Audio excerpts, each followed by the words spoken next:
नामावली का जब गान करते हैं तो शिल्पिल्ले बाई का स्मरण आता है उसमें। सुत बिस दियो पूज शिल्पिल्ले भक्ति रशीली पाई।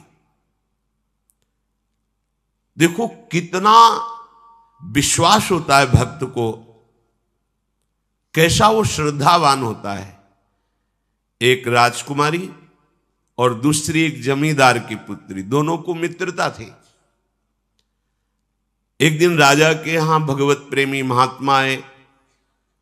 वो संत सेवी राजा थे, महात्मा जन आते रहते थे और महात्माओं का कार्य ही होता है निरंतर अपने प्रभु की सेवा और सुमिरन में मगन रहना। सेवा सुमिरन ये बहुत बड़ी सामर्थ्य है। अगर हम हर समय सेवा और सुमिरन में रहें तो कभी कोई माया प्रपंच हमें परास्त नहीं कर सकता। जहां हम सेवा सुमिरन से अलग हुए वहीं माया का प्रभाव पड़ता है। भगवान का शालिग्राम स्वरूप उनके पास था, खूब भाव से सेवा कर रहे थे और नवीन अवस्था की कोमल हृदय वाली ये दोनों सखियां देख रही थी। इनके मन में आया ऐसे हम भी ठाकुर सेवा करेंगे।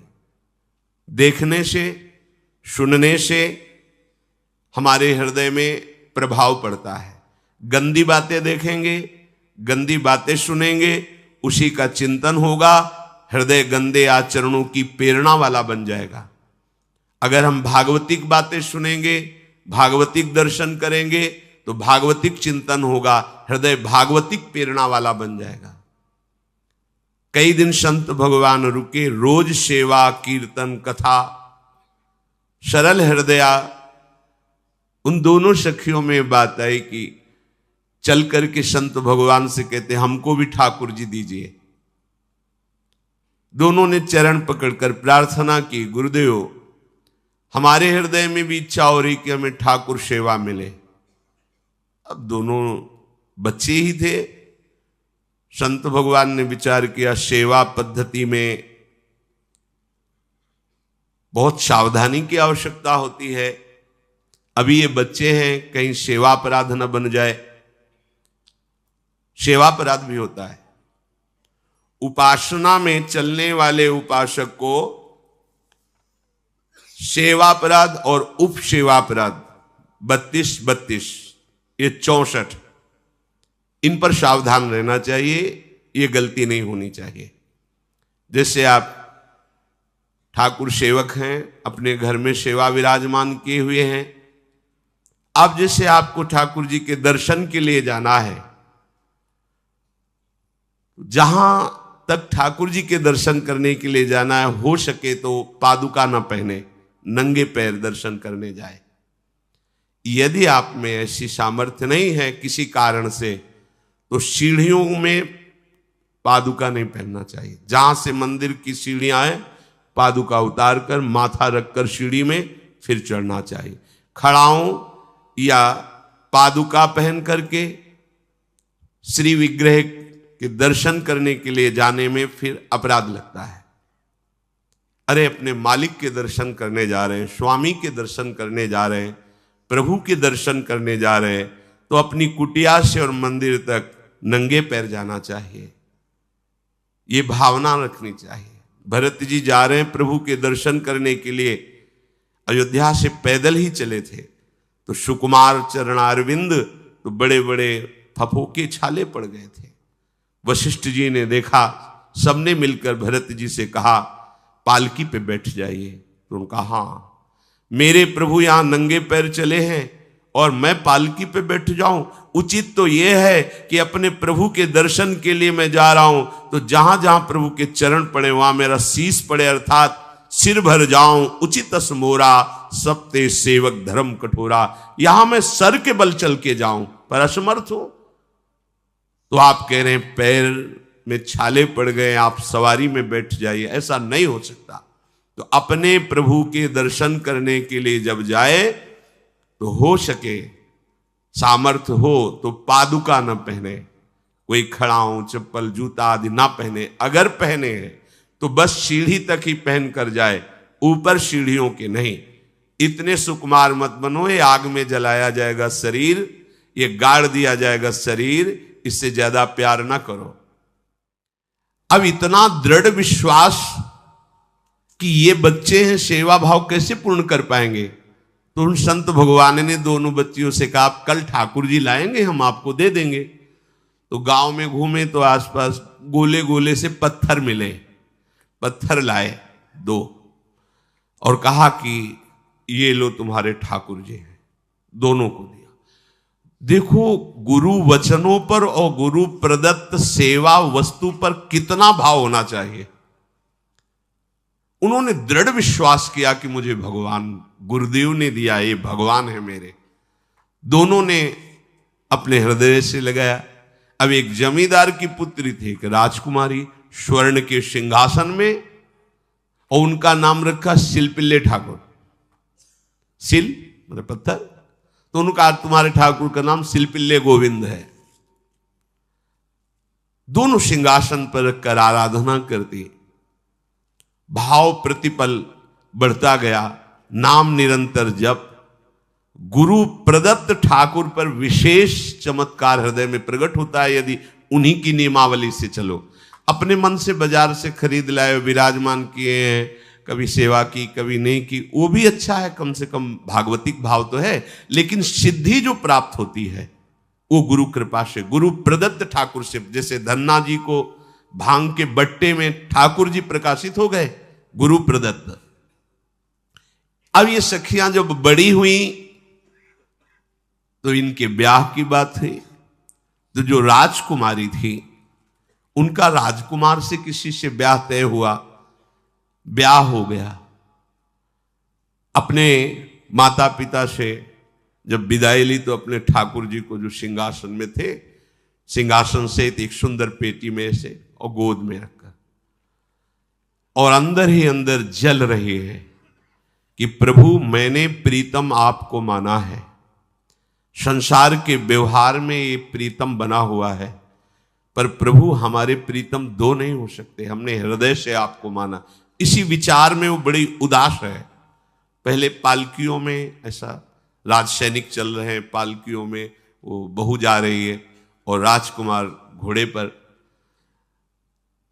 राजकुमार बार बार पालकी के समीप जाता, दर्शन करने की इच्छा होती है ना, तो उदास देखता, मन में बड़ी गिलानी हुई।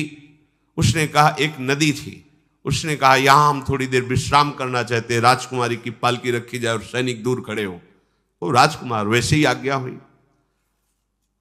तो बात करना चाहते हैं पर वो ना देखती है और ना बात करती है, और इतना सुंदर रूप, क्योंकि ब्रह्मचारिणी और भगवत आराधना। अब उसके हृदय में जलन हुई कि ऐसा क्या है जो हमसे बात नहीं कर रही। बस बार बार ऐसे पिटारी खोल के ऐसे ठाकुर जी को देखती। नाम जप और सेवा के प्रभाव से वो सिल नहीं रह गया था, वहां उसको सांवरे श्याम सुंदर की झांकी मिलती थी। जब अपने शिलपिल्ले ठाकुर जी को देखती तो ललित त्रिभंगी श्री लालजू महाराज श्याम सुंदर दिखाए, अत्यंत आसक्ति। गुरु प्रदत्त किसी भी शब्द में, किसी भी वस्तु में दिव्यता होती है, बस हमारी भावना होनी चाहिए। अरे बोले ये हम नहीं दे सकते, ये गुरु प्रदत्त है, नहीं हम प्राण दे सकते हैं, लेकिन ये नहीं। जिसका गुरु वचन पर, गुरु प्रदत्त वस्तु पर, गुरु प्रदत्त ठाकुर पर दृढ़ निष्ठा हो गई, वही सिद्ध हो जाता है। अब उसने समझ लिया कि पिटारी में जो कुछ है यही हमारे और राजकुमारी के बीच में बाधा है। 2-4 दासियों को बुलाया और कहा इनको बातों में उलझाओ, पिटारी पीछे हमें दो। और प्रवीण दासियां उनको विनोद भाषा में, हंसी मजाक में बात, लेकिन वो उदासीन। धीरे से गोद में पेटी थी, ले ली, हम लिए हुए हैं, आप बातचीत में सारा, और पेटी उनको दे दी। राजकुमार ने राजकुमारी से कहा यही पेटी तो हमारे आपके बीच में बात, फेंक दी नदी में। अब तो जो उसके हृदय में पीड़ा हुई, भारी व्याकुलता। अब राजकुमार सैनिकों के साथ तुरंत पालकी उठवाई, मैं ले गया। पर वो आसक्त है, इतनी सुंदर राजकुमारी, क्योंकि भागवतिक तेज से संपन्न में आकर्षण होता है। राजकुमारी ने कहा, यदि हमारे ठाकुर नहीं तो मैं नहीं। आज से अन्न जल त्याग, प्राण त्याग दूंगी अगर हमारे ठाकुर जी हमारे समीप नहीं तो। आज से अब एक बूंद पा कैसे पिए? अपने ठाकुर को भोग लगा के पाला है और ठाकुर जी फेंक दिए गए। भारी व्याकुलता, जैसे मीरा जी कहते, दृश्य बिन दुख न लागे नैन, न रात में नींद है न दिन में अन्न जल है, व्याकुलता। अब भयभीत हो गया राजकुमार। पूरा महल इस विषाद से हो गया कि अगर नवीन राजकुमारी प्राण त्याग देती है तो क्या होगा लोक समाज में, कि अभी नवीन राजकुमारी गई, ये लोग ऐसे निर्दयी हैं कि ऐसा व्यवहार किया कि उसने प्राण त्याग दिया। राजकुमार घुटने में आ गया। घुटने टेक कर राजकुमारी से कहा, मैं तुम्हें दुखी नहीं करना चाहता, पर मैं तुमको छोड़ भी नहीं सकता। अब हमें आप वो उपाय बताओ जिससे आप मुस्कुरा दो, आप प्रसन्न हो जाओ। तो उनका, हम अपने ठाकुर के बिना जीवित नहीं रह सकती। यदि आप हमें जीवित देखना चाहते तो हमारे ठाकुर जी ला के दो। ठाकुर जी को नदी में फेंक दिया था। पारिवारिक जनों के साथ राजकुमार उस नदी के तट पर गए और राजकुमारी से कहा, तुम्हें इतना प्रेम ठाकुर जी से, तो तुमसे ठाकुर जी कितना प्रेम करते हैं? अगर तुमसे ठाकुर जी प्रेम करते हैं तो मुझे प्रमाणित कर दो, तो मैं जीवन भर तुम्हारी आज्ञा में रहूंगा। अच्छा, तो तुम ये देखना चाहते हो कि ठाकुर जी हमसे कितना प्रेम करते हैं? हाथ फैलाया और आर्त भाव से पुकारा कि गोविंद, अब आपके बिना मैंने जीवित नहीं रहना। अंदर से जीव ही प्रार्थना की तो जल से सिंहासन सहित शिल्पिल्ले भगवान, जैसे कोई वायु के प्रवाह में आ रहा हो, ऐसे आए और छाती से चिपक गए। पूरा परिवार, राजकुमार ये देख रहा था। हृदय से ठाकुर जी चिपक, जीवन भर के लिए दासत्व स्वीकार कर लिया और कहा, जैसी आप आज्ञा करोगे। जैसे मीरा जी, जब राणा जी से ब्याह हुआ तो प्रथम मिलन की रात में मीरा जी ने कहा, सावधान, तुम हमारे पति नहीं हो, मेरा सुहाग गिरधर से है, श्याम सुंदर ही मेरे पति हैं। व्यवहार में तुम पति बने हो। यदि हमारी बात समझ पा रहे हो तो जीवन में कभी हमारा स्पर्श मत करना। ये जीवन केवल गिरधर के लिए, दूसरे के लिए नहीं। उतर गए शैया से और जैसे सेवक होता है, बोले, अहो भाग्य, मुझे ये सौभाग्य मिला कि इतनी महाभागवती की सेवा करने का। एकांत में मैं सदैव तुम्हारे शिष्य की तरह बर्ताव करूंगा, पर समाज में तुम्हें बहू की तरह बर्ताव करना होगा, नहीं तो लोग जीने नहीं देंगे। समाज में पत्नी की तरह और एकांत में गुरु शिष्य के। तुम हमारी गुरु होगी और हमसे ऐसा ही बर्ताव राणा जी ने, ऐसा ही उस राजकुमार ने दिया। हमारी भागवतिक निष्ठा ऐसी होनी चाहिए कि जो गुरु जी ने मंत्र दिया है, जो गुरु जी ने उपासना दी है, उसमें दृढ़ विश्वास होना चाहिए। हमारे अंदर किंचन मात्र फिसलाव नहीं होना चाहिए। और आगे जो महामहिम सूत्र है, जब तक हमारा मन प्रभु में समर्पित ना हो जाए तब तक पाप होने की संभावना होती है। बड़े बड़ों से चूक हो जाती है। इसमें यह नहीं कहा जा सकता कि हम इतने वर्ष से साधन में लगे, हमसे चूक नहीं होगी, ये तो भूल जाना। बड़े बड़ों से चूक करवा देना माया का कार्य होता है, पर जिनका मन प्रभु को समर्पित हो गया है उनसे चूक नहीं हो सकती। इसलिए जो अगला सूत्र वर्णन किया कि जितने भी पापाचरण होते हैं वो सब मेरे से होते हैं, ऐसा उपासक दृढ़ निश्चय करे। ऐसा नहीं कि पापाचरण भगवान से, भगवान करा रहे हैं। जिन लोगों का एक प्रश्न होता है कि जब सब कुछ भगवान करा रहे हैं, भगवान की इच्छा के बिना पत्ता भी नहीं हिलता, तो जो हम पापाचरण, गलत आचरण, वो भी तो भगवान ही करा रहे हैं। इस विषय को समझना है। आज के समाज का जो मानसिक स्तर है, जब हम त्याग की बात करते हैं कि गंदे आचरण नहीं करने चाहिए, तो जो समझाया जाता है और जो समझ है आज की आधुनिक, वो ये समझ है कुछ ऐसे जनों ने ये निर्धारित भी किया है कि बहुत भोग कर लेने पर फिर समाधि की प्राप्ति होती है। अगर ऐसा होता तो लाखों लोग समाधि को प्राप्त होते, लाखों लोग बिना साधना के। क्यों? बचपन से लेकर के पूरे जीवन तक भोग ही भोग रहे, सब समाधि में पहुंच जाते।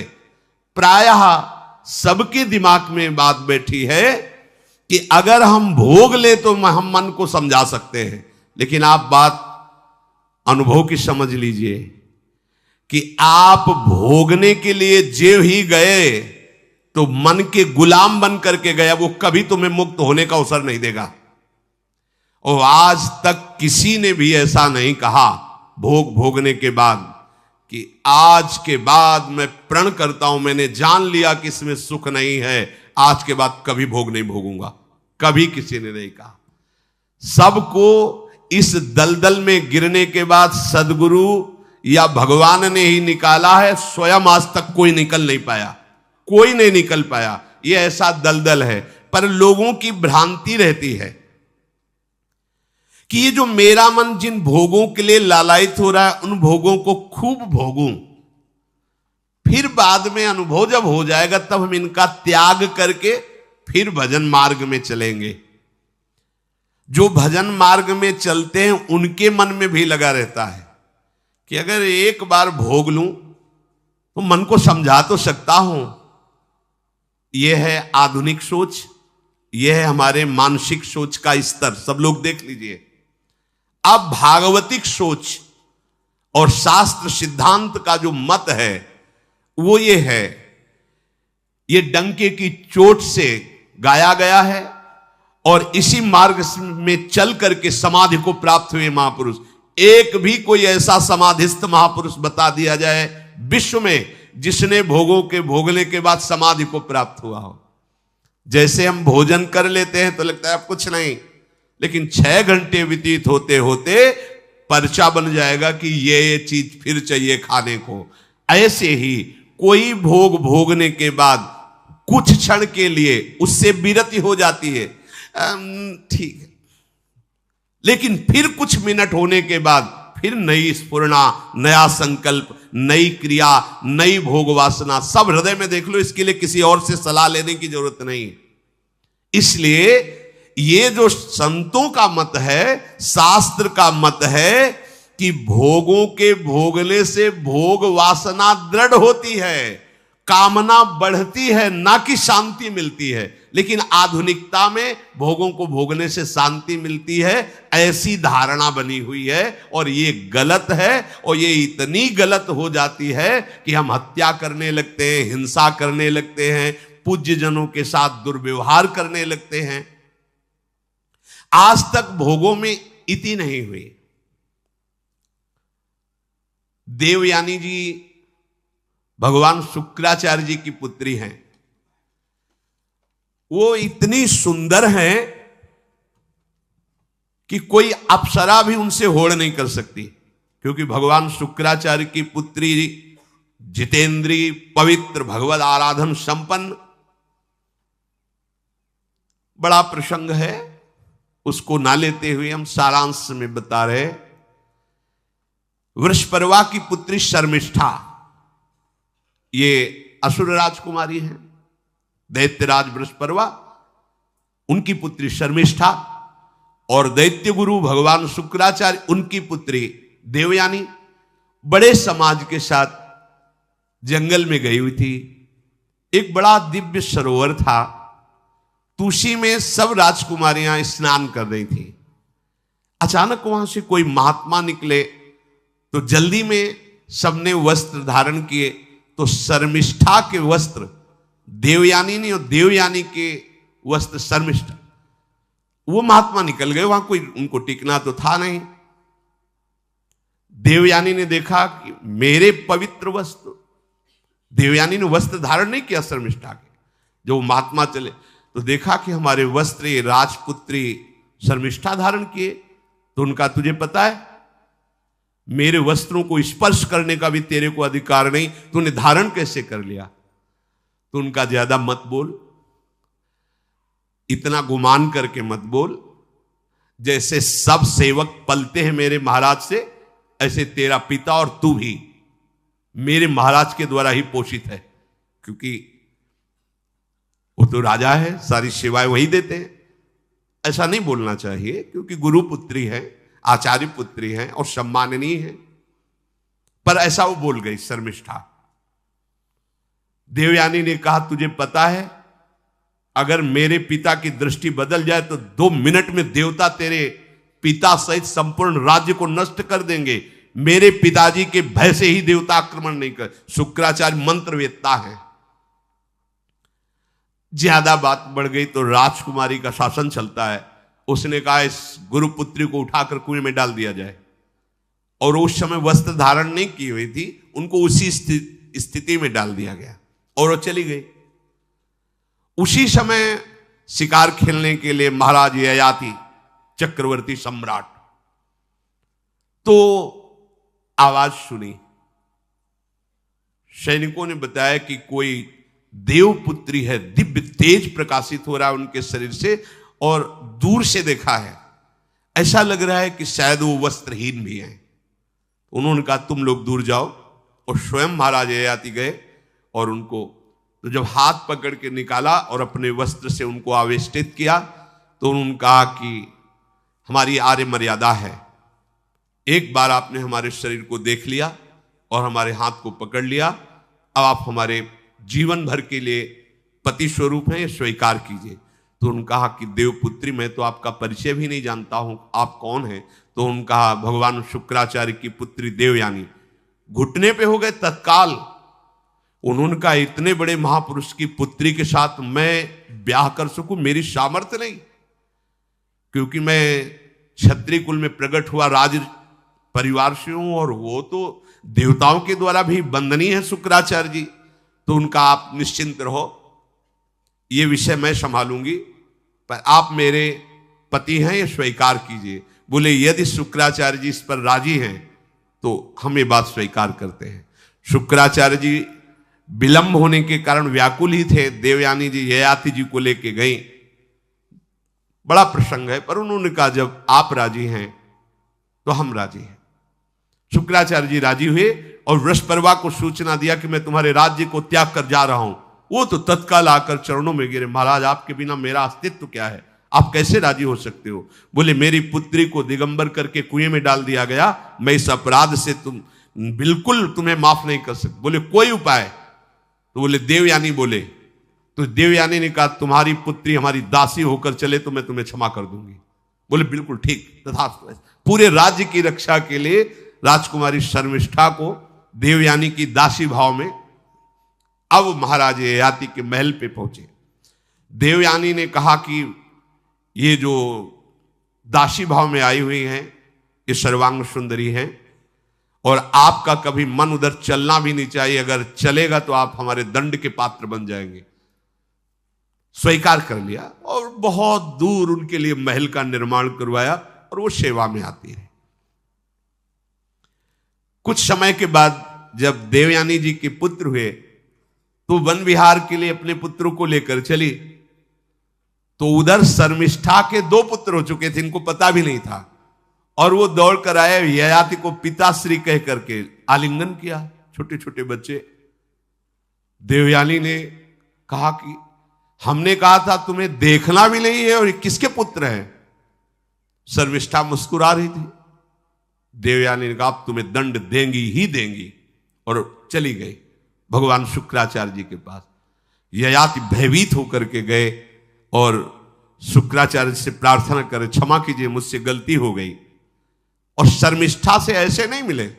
शर्मिष्ठा ने कहा था कि आप जानते हैं कि मैं दासी नहीं हूं, मैं राजकुमारी हूं, ईर्ष्यावश दासी बना करके लाई गई हूं, और मेरी सखी के पति हो इसलिए आप मेरे भी पति हो, मेरा अधिकार है आपसे संतान उत्पन्न करने का, शास्त्रीय सिद्धांत है। शुक्राचार्य जी ने कहा कि जो देवयानी कहेंगी वही हम मानेंगे, क्योंकि मेरी पुत्री है। क्या चाहती हो? तो बोले पुरुषत्व से इनको हीन कर दो। गुस्सा में आके शुक्राचार्य जी ने कहा तथास्तु। उसी समय महाराज ययाति पुरुषत्व से हीन हो गए और वृद्धावस्था छा गई शरीर में। अब ययाति ने कहा अब सुखी रहोगे तुम। तब देवयानी को भी होश आया कि ये तो क्या हमने अपना ही सर्वनाश कर लिया। कहा पिताजी अब इसका सुधार कैसे होगा? तो बोले जो पुत्र अपनी यौवन अवस्था दे देगा वही यौवन अवस्था इनके ऊपर आ जाएगी, वृद्धावस्था उसके पास चली जाएगी। महाराज ययाति ने अपने बड़े पुत्र यदु जी से कहा, तो उन्होंने कहा इसका प्रयोग कहां होगा? मां के साथ कदापि नहीं। मेरी यौवन अवस्था का प्रयोग मेरी मां के साथ कदापि नहीं, क्योंकि वो बड़े ज्ञानी महात्मा, इन्हीं के वंश में भगवान श्री कृष्ण का प्रादुर्भाव हुआ, इसलिए यदुवंशी कहे गए। सबसे छोटे, शायद उनका नाम पुरु ऐसा कुछ, उन्होंने कहा यह जीवन पिता का दिया हुआ है, इस पर पूरा अधिकार है, आप स्वीकार कीजिए। तत्काल वो वृद्ध हो गए, वो जवान हो गए। कई हजार वर्ष तक उन्होंने अपने पुत्र की आयु का विषयों में सेवन किया। फिर उनके मन में एक दिन बहुत घृणा हुई, धिक्कार है मेरे जीवन को और धिक्कार है इस भोगा शक्ति को। अपनी आयु तो गंवा ही दी, अपने पुत्र की भी आयु गंवा दी, फिर भी वैसे ही भोग वासना।